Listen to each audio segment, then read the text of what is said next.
Bonjour, ici le pasteur Joël Spinks et aujourd'hui on va répondre à une question sur le baptême d'eau. On a une question de Jean-Luc du Congo qui nous demande la question suivante. Certains disent que le baptême d'eau ne sauve pas et d'autres disent que c'est un sacrement, mais qu'en est-il selon la Bible? Si le baptême d'eau ne sauve pas, pourquoi Jésus aurait-il dit dans Marc 16:16 « Celui qui croira et qui sera baptisé sera sauvé, mais celui qui ne croira pas sera condamné ». C'est une très bonne question, Jean-Luc, et puis je peux vous dire, même avant d'aller plus loin, avant même de répondre à cette question directement, on veut établir premièrement comment faire pour être sauvé. Donc on va aller ensemble dans Éphésiens chapitre 2 et le verset 8, où il est écrit « Car c'est par la grâce que vous êtes sauvés, par le moyen de la foi. Et cela ne vient pas de vous, c'est le don de Dieu. » Donc, on veut vraiment établir. La question ici nous pose, est-ce que le baptême nous sauve? Et puis, je peux vous répondre immédiatement en vous disant, non, le baptême d'eau ne nous sauve pas. Parce que la parole de Dieu nous dit, c'est par la grâce que vous êtes sauvés, par le moyen de la foi, et cela ne vient pas de vous, ce n'est point par les œuvres, afin que personne ne se glorifie. Donc, ceci dit, ce n'est pas par l'œuvre d'un baptême d'eau qu'on peut être sauvé, mais c'est vraiment par la foi. Lorsqu'on relâche notre foi dans le Seigneur Jésus-Christ, on croit qu'il est mort sur la croix pour payer notre dette de péché, on lui demande de nous pardonner de tous nos péchés, et c'est alors qu'on peut vraiment recevoir le pardon de nos péchés et être sauvé, passer de la mort à la vie. Donc, gloire à Dieu pour ça. Donc, qu'en est-il pour le baptême d'eau? Si on parle du baptême d'eau, et pourtant il y a plusieurs versets dans la parole de Dieu qui nous exhortent, en fait on est demandé de la part de Dieu, on doit passer par les eaux du baptême pour marcher dans l'obéissance. Ceci dit, si quelqu'un, admettons, est sur un lit de mort et puis n'a pas le temps de se faire baptiser, est-ce que cette personne-là ne sera pas sauvée? Certainement pas. Parce que le baptême d'eau, vraiment, c'est simplement une illustration d'une vérité qu'on a expérimentée spirituellement. Lorsqu'on passe de la mort à la vie, lorsque nous sommes sauvés, nés de nouveau, ce qui se produit, le Saint-Esprit vient nous habiter. Et puis, on a vraiment reçu une vie nouvelle en Jésus-Christ. Mais ce qu'on a vécu spirituellement n'est pas toujours visible d'une façon physique, parce qu'on le vit intérieurement. Certainement, notre vie va vraiment glorifier Dieu, on va porter des fruits et les gens vont voir ces fruits-là, mais le moment qu'on vit ce miracle de la nouvelle naissance, les gens ne le voient pas immédiatement. Donc, ce qu'on doit comprendre, on veut illustrer ce miracle-là qu'on a vécu par le baptême d'eau.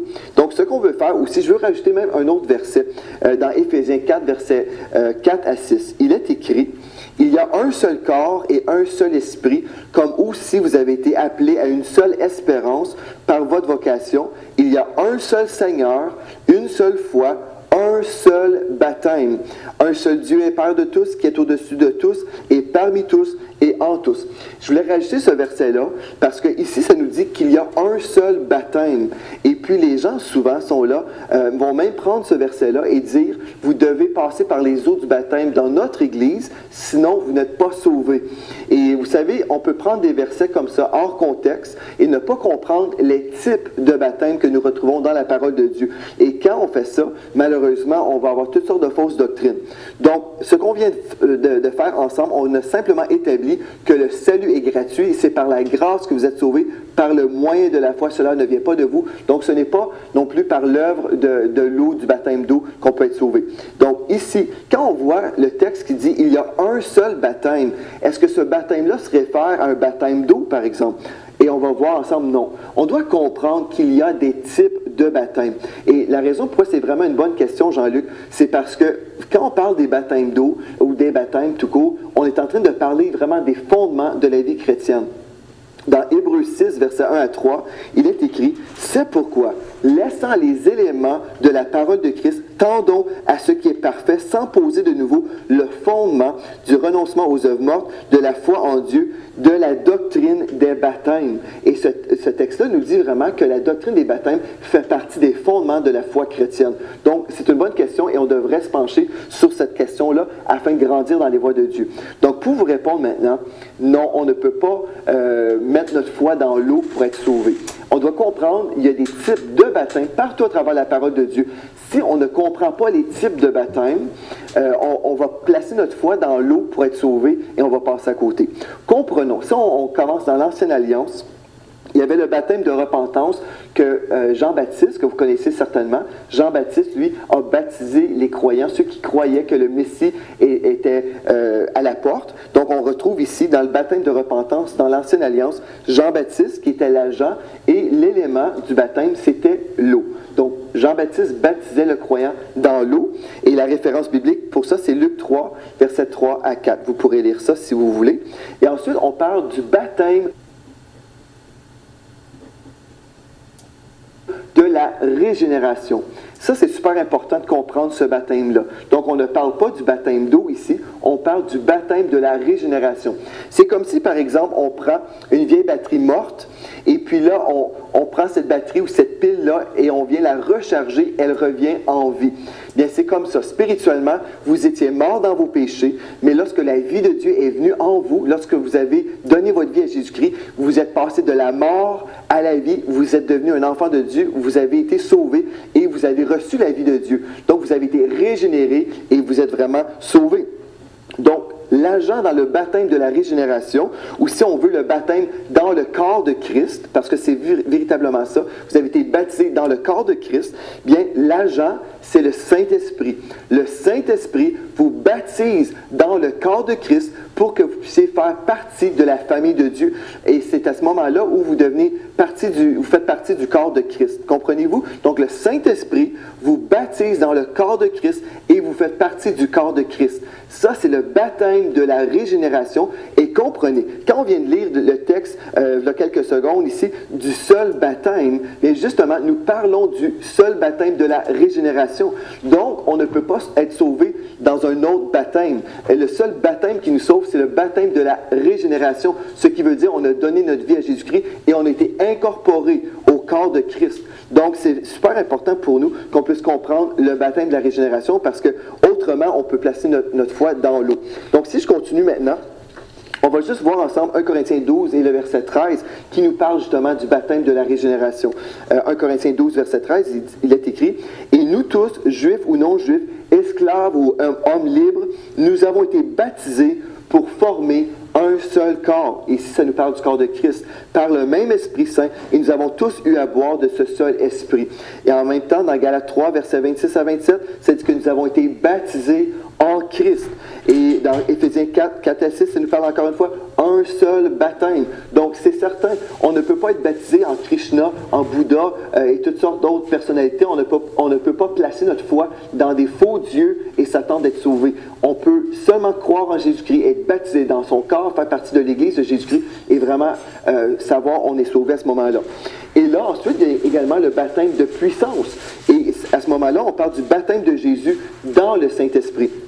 L'agent, cette fois-ci, c'est Jésus-Christ qui nous baptise dans le Saint-Esprit et c'est pour recevoir une puissance. Donc, on voit la référence biblique, Actes 1.8 et Marc 1.8 également. Je peux vous lire ça rapidement.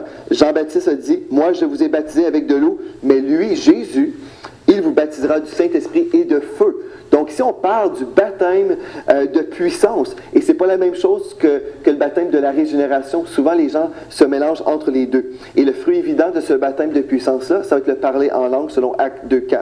Donc le baptême d'eau, ce qu'on doit comprendre, c'est simplement une illustration, c'est une figure. Dans 1 Pierre 3, verset 21, il est écrit « Cette eau était une figure du baptême qui n'est pas la purification des souillures du corps, mais l'engagement d'une bonne conscience envers Dieu. » Donc, c'est votre engagement envers Dieu qui vous sauve, et c'est dit, et qui maintenant vous sauve. Qu'est-ce qui vous sauve? L'eau? Non, c'est votre engagement envers Dieu qui vous sauve. Donc, on comprend également dans 1 Jean, chapitre 1, verset 7, il est écrit, « Le sang de Jésus, son Fils, nous purifie de tout péché. » Donc, comprenez ceci. Ce n'est pas le fait que vous êtes passé par l'eau du baptême que vos péchés ont été purifiés. Non, c'est le sang de Jésus qui vous a totalement purifié. Mais quand vous passez dans l'eau du baptême, ce qui se produit, Vous êtes en train de démontrer que j'ai laissé ma vieille vie de péché dans l'eau et je ressors désirant vivre une vie nouvelle avec Jésus-Christ. C'est alors vous marchez avec Dieu, vous marchez dans ses voies et vous êtes en train d'illustrer votre désir dans votre cœur. Et le texte parfait pour ça, c'est dans Romains 6, versets 4 à 5. Il est écrit, « Par le baptême, donc, nous avons été mis au tombeau avec lui pour être associés à sa mort, afin que tout comme le Christ a été ramené d'entre les morts par la puissance glorieuse du Père, nous aussi nous vivions d'une vie nouvelle. En effet, si nous avons été unis à lui par une mort semblable à la sienne, nous serons également unis à lui par une résurrection semblable à la sienne. » Alors, voyez-vous, le baptême d'eau, c'est assez simple à comprendre. On va dans l'eau, on descend dans l'eau et on démontre à tout le monde, aux témoins qui sont là, Joel Spinks est mort. Le Joel Spinks pécheur est mort. Et quand moi, j'ai sorti de l'eau, j'ai démontré à tous, voilà, je veux vivre une vie nouvelle avec Jésus-Christ. J'ai laissé ma vieille vie de péché dans mon passé. Et là, je suis ressuscité, je vis dans la vie du ressuscité. Et c'est vraiment important pour nous de passer par les eaux du baptême. On démontre notre association, notre identification à Jésus-Christ. Et puis, en même temps, les gens qui voient ce beau témoignage-là peuvent être touchés et puis comprendre également ce que nous avons vécu intérieurement. Donc, c'est une figure importante, c'est une chose qu'on doit faire pour marcher en obéissance à Jésus-Christ. Et même Jésus nous a démontré comment c'est important parce qu'il a lui-même passé par les eaux du baptême pour nous servir de modèle. Alors, j'espère, Jean-Luc, que j'ai bien répondu à votre question. Et d'ici à la prochaine fois, soyez richement bénis.